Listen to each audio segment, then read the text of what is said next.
Hello friends, इस episode की शुरुआत में हम देखते हैं कि मिस यीहुई जुनहुई को अपने ऑफिस में बुलाती है और उससे कहने लगी कि मेरे पास तियांग होटल से मिस्टर जिन का कॉल आया था। वो चाहते हैं कि उनके केस को तुम हैंडल करो। लेकिन जुनहुई कहने लगा कि कल मैं बिजनेस ट्रिप पर जा रहा हूँ और वैसे भी ये केस बिल्कुल क्लियर और सिंपल है, तो ये केस आप किसी और को दे दीजिए। अगले सीन में हम देखते हैं कि मिस यीहुई किन्सी से उस केस को हैंडल करने को कह देती है, लेकिन किन्सी कहने लगी कि मैं तो अब सिर्फ एक लीगल असिस्टेंट हूँ, तो फिर मैं कोई केस हैंडल कैसे कर सकती हूँ। मिस यीहुई कहने लगी कि तुम यहाँ सबसे स्मार्ट और इंटेलिजेंट हो और इस वक्त हमें तुम्हारे टैलेंट की जरूरत है। किन्सी कहने लगी कि आप ये केस क्यों ले रही हैं? आपको पता है ना मिस्टर यिन गलत है और याओ याओ इनोसेंट है, फिर भी आप याओ याओ के अगेंस्ट केस क्यों लड़ना चाहती हैं? इस पर मिस यीहुई कहने लगी कि मिस्टर यिन हमारे क्लाइंट हैं और उनका कैरेक्टर चाहे कैसा भी हो उससे हमें कोई फर्क नहीं पड़ता, हमें बस किसी भी तरह अपने क्लाइंट को जिताना है। और अगर तुमने ये केस लेने से मना किया तो मैं तुम्हें जॉब से निकाल दूंगी और किसी दूसरी लॉ कंपनी में भी जॉब नहीं मिलने दूंगी। इस पर किन्सी ये केस हैंडल करने के लिए मान जाती है। अगले सीन में हम देखते हैं कि यांगवा अपने फ्रेंड को बताता है कि मिस्टर हुपिंग ने मुझे फाइनेंशियल मैनेजर बनने का ऑफर दिया है। इस पर उसका फ्रेंड कहने लगा कि प्लीज तुम उस ऑफर को एक्सेप्ट कर लो, तुम वहाँ फाइनेंशियल मैनेजर बन जाओगे तो वहाँ तुम्हारी हेल्प करने के लिए मैं तुम्हारा असिस्टेंट बन जाऊंगा और मुझे सैलरी की भी कोई टेंशन नहीं है, शायद यहाँ से तो ज्यादा ही मिलेगी। लेकिन यांगवा उस जॉब को एक्सेप्ट करने से मना कर देता है। तभी उसका फ्रेंड कहने लगा कि तुम अब 28 साल के हो चुके हो और तुम्हारी शादी भी हो चुकी है, फ्यूचर में तुम्हारे बच्चे भी हो जाएंगे तो तुम पर बहुत ज्यादा रिस्पॉन्सिबिलिटीज आ जाएंगी, उनके बारे में सोचो और ये जॉब एक्सेप्ट कर लो।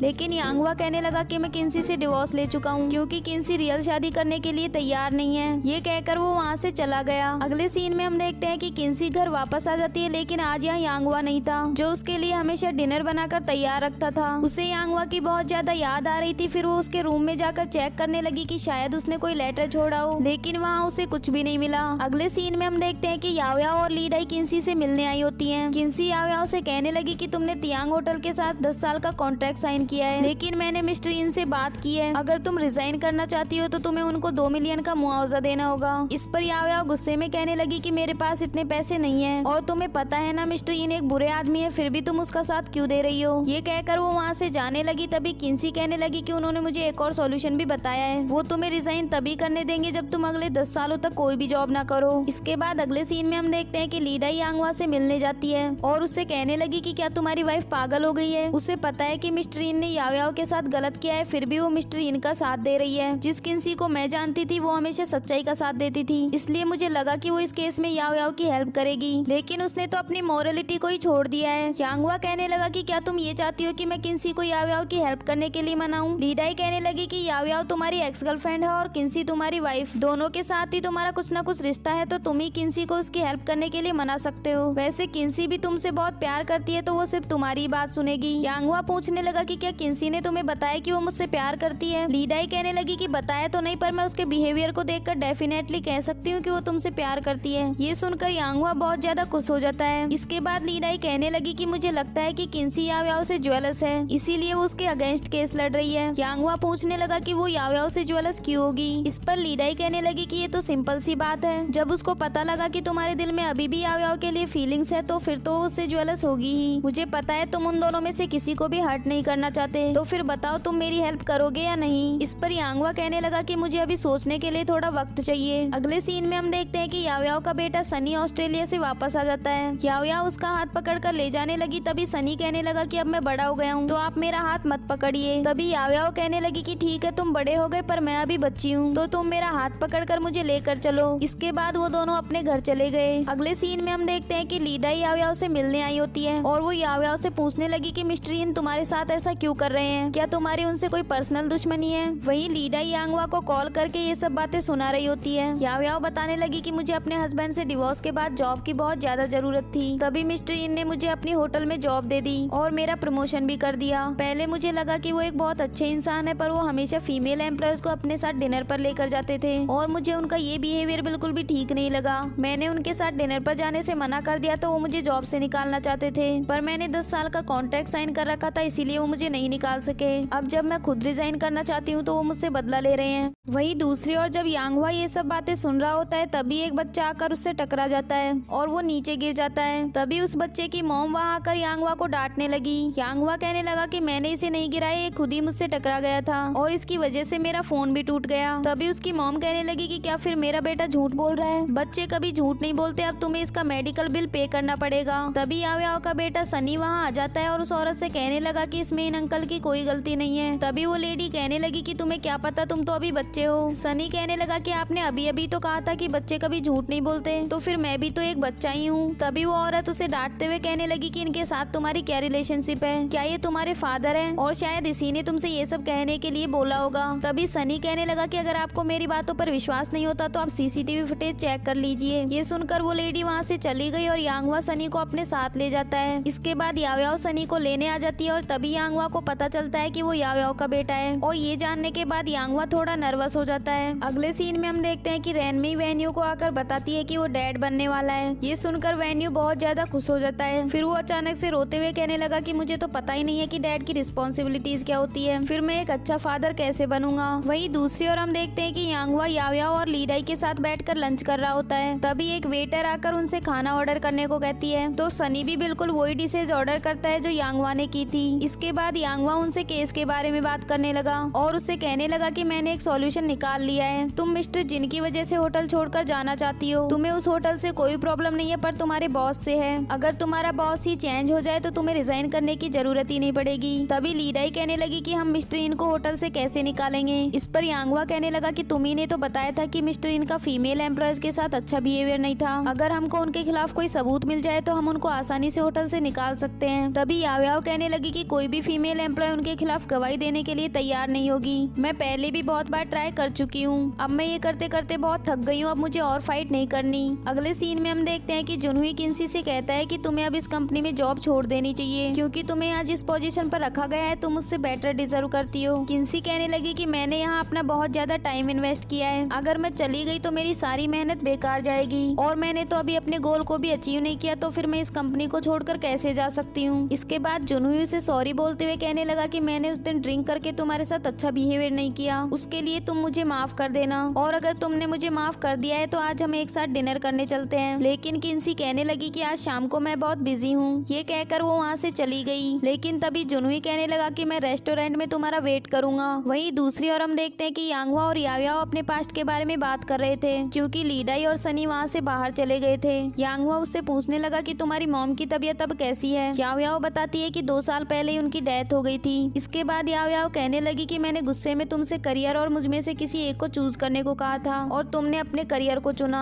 फिर जब एक दिन मैंने सुना कि मिस्टर क्यू का लॉस हो गया तो मुझे बहुत ज्यादा खुशी हुई थी, पर अब मुझे फील हो रहा है कि मैंने तुम्हारे साथ गलत किया था। मैं पहले बहुत जिद्दी थी, प्लीज मुझे माफ कर देना। फिर यांगवा पूछने लगा कि तुम इस केस के बाद क्या करने वाली हो। याओ याओ कहने लगी कि मैं कोर्ट के फैसले का वेट कर रही हूँ, उसी के बाद सोचूंगी कि मुझे क्या करना है। तभी लीडाई और सनी भी वहाँ आ जाते हैं और उनको देखकर वो दोनों अपनी बातें बंद कर देते हैं। अगले सीन में हम देखते हैं कि याओ याओ सनी को लेकर अपने घर चली जाती है। उनके जाने के बाद लीडाई यांगवा से कहने लगी कि मुझे कुछ समझ में आ रहा है, पर मेरे पास अभी सबूत नहीं है। तुम्हें क्या लगता है कि मुझे सनी के बारे में किन्सी को बता देना चाहिए? लेकिन यांगवा उसकी बात सुने बिना ही वहाँ से चला गया। अगले सीन में हम देखते हैं कि लीडाई किन्सी के पास कॉल करके कहने लगी कि अगर तुम भी याओ याओ के बेटे से मिलती तो तुम्हें भी उस पर डाउट हो जाता, वो बिल्कुल ही यांगवा की तरह लगता है और यांगवा भी इस केस को लेकर बहुत ज्यादा सीरियस हो गया है। आफ्टर ऑल वो उसकी एक्स गर्लफ्रेंड है। किन्सी कहने लगी कि क्या तुमने मुझे बस ये सब बताने के लिए ही कॉल किया था? लीडाई कहने लगी कि हाँ, मैं बस तुम्हें रिमाइंड करवाना चाहती थी, यांगवा पर नजर रखो वरना कहीं ऐसा ना हो कि उन तीनों की एक हैप्पी फैमिली बन जाए। ये कहकर वो कॉल कट कर देती है। इसके बाद किन्सी डेस्क पर रखी हुई अपनी और यांगवा की फोटो देखती है और उसे देखकर फ्लैशबैक में उसे एक सीन याद आता है जिसमें किन्सी यांगवा से कह रही होती है कि तुम एक ऐसी फोटो लो जो कैजुअल भी हो और उसमें मैं ब्यूटीफुल भी लगूं। फिर यांगवा फोटो लेने लगता है लेकिन वो किन्सी का पोज खराब कर देता है। फिर किन्सी उसे डांटते हुए वो फोटो डिलीट करवा देती है और उसके बाद वो दोनों ये वाली फोटो लेते हैं जो उसके डेस्क पर रखी हुई थी। वो ये सब याद कर ही रही होती है कि तभी उसके पास रैनमेई का कॉल आता है और वो किन्सी को बताने लगी कि वेन्यू कहीं भी नहीं मिल रहा। अगले सीन में हम देखते हैं कि यांगवा के पास उसके फ्रेंड का कॉल आता है जो उसे बताने लगा कि मैंने तुम्हारे लोन के लिए एप्लीकेशन डाल दी है। इस पर यांगवा कहने लगा कि तुम उस एप्लीकेशन को विथड्रॉ कर लो क्योंकि अब मैं घर नहीं खरीद रहा हूँ। उसका फ्रेंड कहने लगा कि तुमने पहले ही घर के लिए डिपॉजिट कर दिया है, अब अगर घर नहीं खरीदा तो तुम्हारा नुकसान हो जाएगा। लेकिन तभी यांगवा कॉल कट कर देता है। अगले सीन में हम देखते हैं कि यांगवा किन्सी के घर जाता है और उससे कहने लगा कि मुझे यहाँ रैनमेई ने कॉल करके बुलाया है। तभी रैनमेई वहाँ आकर कहने लगी कि मैंने सब जगह कॉल कर लिया पर वैन्यू का कुछ पता नहीं चला। किन्सी कहने लगी कि अभी तो सिर्फ 10 बजे हैं, इतना भी लेट नहीं हुआ, वो आ जाएगा। लेकिन रैनमेई कहने लगी कि वो आज रेंट कलेक्ट करने गया है, उसके पास काफी सारे पैसे होंगे, मुझे डर लग रहा है कि कहीं किसी ने उसको कोई चोट ना पहुंचा दी हो। इसके बाद यांगवा और किन्सी उसे ढूंढने के लिए चले जाते हैं। यांगवा कहने लगा कि हमें पुलिस को इन्फॉर्म कर देना चाहिए, लेकिन किन्सी कहने लगी कि मुझे यकीन है कि वो जरूर किसी बार में गया होगा। इसके बाद वो वैन्यू के फ्रेंड के बार में चले जाते हैं और यांगवा कहने लगा कि मैं अंदर जाकर चेक करता हूँ, तुम यहीं पर वेट करना। इसके बाद यांगवा अंदर जाता है तो देखता है कि वहाँ इतने सारे लोग थे कि वैन्यू को ढूंढना बहुत मुश्किल था। फिर वो उस बार की लाइट्स को कट कर देता है जिससे सभी लोग वहाँ से बाहर आ जाते हैं, लेकिन वैन्यू उनको वहाँ पर भी नहीं मिलता।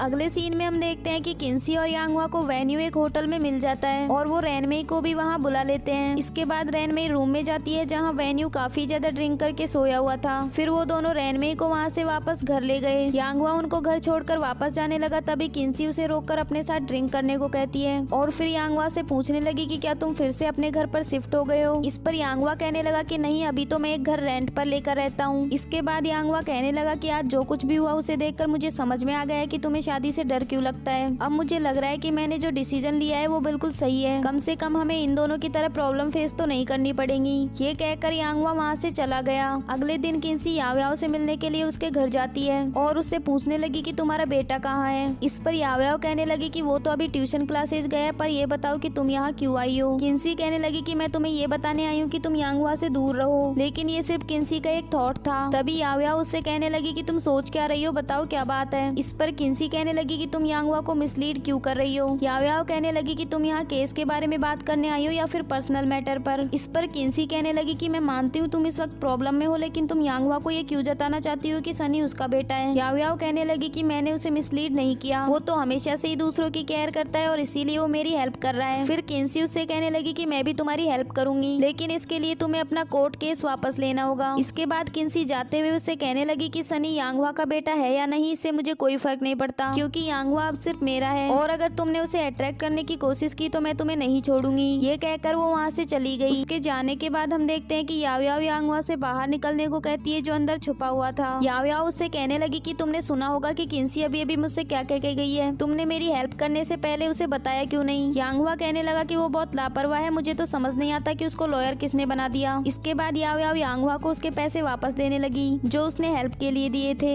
लेकिन यांगवा पैसे वापस लेने से मना कर देता है और कहने लगा कि तुम इन्हें बाद में यूज कर लेना और डोंट वरी, मैं किन्सी को इस बारे में कुछ नहीं बताऊंगा। ये कहकर वो वहाँ से चला गया। अगले सीन में हम देखते हैं कि किन्सी वैन्यू से मिलने जाती है। वैन्यू से कहने लगा कि मेरा ट्रस्ट करो, मैं कल सिर्फ रेंट कलेक्ट करने गया था, मुझे नहीं पता कि मैं उस होटल में कैसे पहुँच गया, मैंने कुछ भी गलत नहीं किया है, प्लीज मुझे बताओ कि रैनमेई कहाँ है। इस पर किन्सी बताने लगी कि वो तो शहर छोड़कर चली गई है और वो तुम पर से अपना पूरा ट्रस्ट खो चुकी है। इस पर वैन्यू कहने लगा कि अगर तुमने उसे उकसाया नहीं होता तो वो मुझे छोड़कर कभी नहीं जाती, इस सब की रिस्पॉन्सिबल सिर्फ तुम हो। इस पर किन्सी कहने लगी कि मैं तुमसे थोड़ी कहती थी कि तुम ड्रिंक करके पूरे दिन अपने फ्रेंड्स के साथ मौज मस्ती करो, तुमने इतनी सारी वुमेन्स के साथ अफेयर रखा है तो बताओ तुम पर ट्रस्ट कैसे करेगी। ये सुनकर वैन्यू बहुत ज्यादा रोने लगा और इसी के साथ ही ये एपिसोड भी यहीं एंड हुआ।